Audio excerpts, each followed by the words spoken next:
صحابہ میں سب سے ٹھنڈی طبیعت حضرت ابو بکر صدیق کی ہے، سب سے ٹھنڈی۔ کچھ بھی ہو گیا ابو بکر نہیں بولے۔ لیکن ایک دن ان کے والد آئے نبی پاک کے دروازے پہ، بوڑھے تھے، نبینے تھے، سفید داڑھی تھی، آ کے کھڑے ہو گئے۔ حضور نے فرمایا ابو کافا کیسے آئے ہو؟ کہا آج تو حد ہو گئی، مجھے ابو بکر نے تھپڑ مارا ہے۔ صحابہ کہتے ہیں جتنے لوگ کھڑے تھے سب کہنے لگے یہ نہیں ہو سکتا، ابو بکر یہ نہیں کر سکتے، اس لیے ان کو تو حضرت عمر تک جانا مشکل ہے۔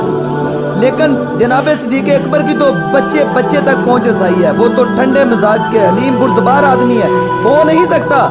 لیکن جب انہوں نے کہا نبی خاموش ہو گئے۔ حضور نے فرمایا چلو ابو بکر صدیق کو بلاؤ۔ بلایا جناب صدیق اکبر کو، یوں ہاتھ باندھ کے کھڑے ہو گئے۔ حضور نے فرمایا ابو بکر تو نے باپ کو مارا؟ چپ۔ تھوڑی دیر کے بعد پھر فرمایا ابو بکر لوگوں کو یقین نہیں آ رہا کہ تم نے ایسا کیا ہے، لوگوں کو امید نہیں تھی، باپ کو مارا ہے۔ پھر چپ۔ تیسری دفعہ پھر محبوب نے اشارہ کیا، فرمایا بولتے کیوں نہیں؟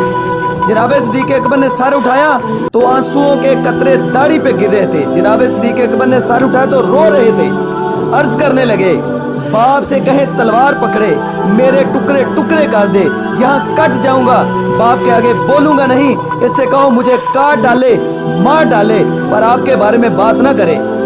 حضور آج اس نے آپ کے بارے میں بات کیا، آپ کے بارے میں، حلیمی اپنی جگہ، پر میرا عشق بڑا غیرت مند ہے۔ حضور وہ بردباری وہ میری ذات تک ہے، آپ کے لیے نہیں ہے۔